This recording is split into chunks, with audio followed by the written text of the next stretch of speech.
بسم اللہ الرحمن الرحیم۔ معزز خواتین و حضرات، السلام علیکم ورحمۃ اللہ وبرکاتہ۔ آج گوشہ کمال کی نشست نمبر 358 کے بجائے 359 ہے۔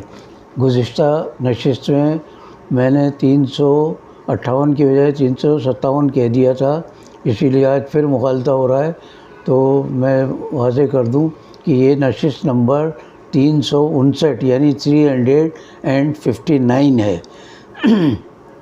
ہمارا آج کا موضوع ہے اسم بامسمى۔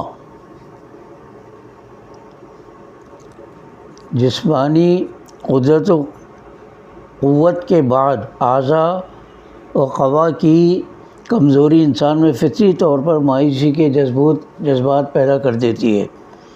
بڑھاپے میں اولاد سے محرومی کے بعد اس سوچ کا اجاگر ہونا لازمی ہے کہ موت کے بعد ہمارا نام لیوا کون ہوگا اور ہمیں کون یاد رکھے گا۔ یہ ایک ایسی خاتون کا قصہ ہے جو سن یاس کو پہنچ چکی تھی اور ان کی عمر 90 سال ہو گئی تھی، لیکن اللہ نے ان کی گود ہری نہیں کی۔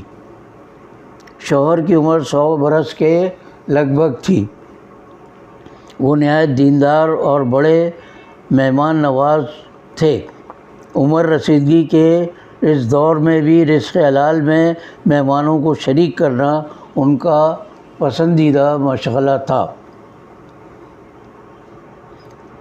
دور دور سے مہمان آتے اور ان کے دسترخوان پر شریک طعام ہوتے تھے۔ کسی روز کوئی مہمان خود چل کر نہ آتا تو بے قرار ہو جاتے، گھر سے باہر نکل کر کسی مسافر کو تلاش کرتے اور اپنے ساتھ لے کر آتے۔ ایک دن رزاق کریم نے چند خوبرو اور خوش کلام مہمان ان کے پاس بھیجے۔ انہوں نے نہایت ادب و احترام کے ساتھ مہمان نواز بزرگ کی خدمت میں سلام پیش کیا۔ سلام و دعا اور رسمی آوبھگت کے بعد بزرگ نے مہمانوں کے قیام و آرام کا انتظام کیا اور خود ان کے طعام کا اہتمام کرنے چلے گئے۔ کچھ دیر بعد لوٹے تو ان کے ساتھ بچھڑے کا بنا ہوا گوشت تھا جو انہوں نے دسترخوان پر سجا دیا اور اپنے معزز مہمانوں کے علاوہ ضعیف بیوی کو بھی بلا لیا۔ بزرگ پہلے حیران اور پھر خوفزدہ ہو گئے کہ ان کے اصرار کے باوجود مہمانوں کے ہاتھ دسترخوان پر خوشبو سے مہکتے گوشت کی جانب بڑھنے کا نام نہیں لیتے تھے۔ دستور زمانہ کے مطابق بزرگ میزبان کے دل میں معاً خیال آیا کہ ان کے یہ خوش شکل مہمان کہیں قتل و غارت کی نیت سے تو نہیں آئے۔ مہمان بڑے قیافہ شناس تھے۔ انہوں نے اپنے مہربان و شفیق میزبان کے چہرے کی جھریوں میں خوف کے لہراتے ہوئے سائے دیکھ کر کہا، ڈرو مت، ہم تم پر نہیں تمہاری پڑوسی قوم پر عذاب الہی بن کر ٹوٹیں گے۔ تمہارے لیے تو ہم ایک خوشخبری لائے ہیں۔ 100 برس کے میاں اور 90 برس کی بیوی کبھی اپنے سراپا کو دیکھتے اور کبھی ان نورانی چہروں پر نظر ڈالتے جہاں مکر و فریب کا شائبہ تک نہ تھا۔ مہمانوں نے پھر کہا، ہم اپنی جانب سے کچھ نہیں کہتے، یہ اللہ کا علم اور اسی کا حکم ہے۔ اس کی قدرت کاملہ سے کسی کو مایوس و ناامید نہیں ہونا چاہیے۔ بزرگ میزبان خود بھی نہایت خدا رسیدہ و جہان دیدہ تھے۔ فرمایا، اپنے رب کی رحمت سے کون مایوس ہو سکتا ہے سوائے گمراہ و نافرمان لوگوں کے۔ ان کی ضعیف بیوی ہنسنے لگی اور سر پر ہاتھ مار کر بولی، ایک تو میں بوڑھی، دوسرے بانجھ اور تیسرے یہ کہ تمام عمر ماں بننے کی خواہش کی جو اس وقت پوری ہوگی جب پیر قبر میں لٹکے ہوئے ہیں۔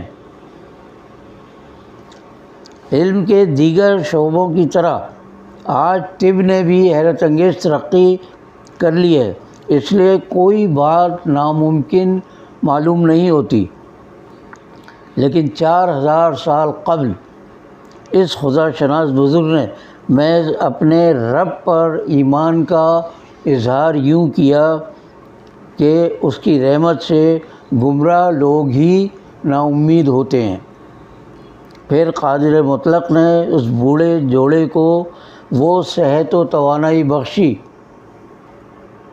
کہ مقررہ مدت کے بعد سارہ کے ہاں واقعی غلام علیم یعنی علم والا لڑکا پیدا ہوا، جس کا نام حکم الہی کے مطابق اسحاق رکھا گیا۔ 13-14 سال قبل بھی اللہ تعالیٰ نے اس بزرگ عالی مقام کو اپنی دوسری بیوی ہاجرہ کے ذریعے ایک غلام حلیم یعنی بردبار لڑکے سے نوازا تھا، جس کا نام اسماعیل تھا۔ ان حلیم و علیم بیٹوں کے بلند و مرتبہ باپ کا نام حضرت ابراہیم علیہ السلام ہے، جن کا ہم گزشتہ نشست میں ذکر کر چکے ہیں۔ وہ ابو الانبیاء اور معمار حرم کے نام سے ابد الآباد تک نوع انسانی کے لیے قابل تقلید نمونہ بنائے گئے ہیں۔ حضرت اسحاق علیہ السلام کی پیدائش کی بشارت دینے والے اور حضرت ابراہیم کے مہمان دراصل اللہ کے فرشتے تھے، جنہیں دنیاوی رزق کی ضرورت نہیں تھی، اس لیے انہوں نے بچھڑے کا بنا ہوا گوشت کھانے سے اجتناب کیا۔ وہ حضرت لوط علیہ السلام کی نافرمان قوم کی جانب عذاب کے لیے بھیجے گئے تھے۔ اس دوران خلیل اللہ تک ایک اور خوشخبری پہنچانا بھی ان کے ذمے تھا۔ حضرت ابراہیم علیہ السلام نے پیدائش کے 8 روز بعد حضرت اسحاق کا ختنہ کرایا۔ دیگر بے شمار یادگاروں کی طرح ختنہ بھی حضرت ابراہیم خلیل اللہ کی یادگار ہے۔ عبرانی زبان میں اسحاق کا اصل لفظ یسحق ہے، یعنی یہ صاد ہے قاف۔ اس کا عربی ترجمہ یضحک ہے اور اس کے معنی ہیں ہنستا ہے۔ بڑھاپے میں بیٹی کی پیدائش پر حضرت سارہ ہنس پڑی تھی اور حضرت اسحاق کی پیدائش ان کے لیے بقیہ عمر کی ہنسی خوشی کا سامان بن گئی۔ اس لیے اللہ کے اس پیغمبر کا نام اس میں بامسمى تھا۔ حضرت اسحاق کی شادی رفقہ نامی ایک خاتون سے ہوئی، جنہوں نے 2 جڑواں بچوں کو جنم دیا، عیسو اور یعقوب۔ روایت کے مطابق حضرت اسحاق کا قیام اور رشد و ہدایت کا مقام بیت المقدس تھا، جسے آپ نے تعمیر فرمایا اور یہیں دفن ہوئے۔ آج ہم حضرت اسحاق علیہ السلام کے اس قصے پر اپنی نشست کا اختتام کرتے ہیں، باقی بشرط زندگی باقی۔ اللہ حافظ۔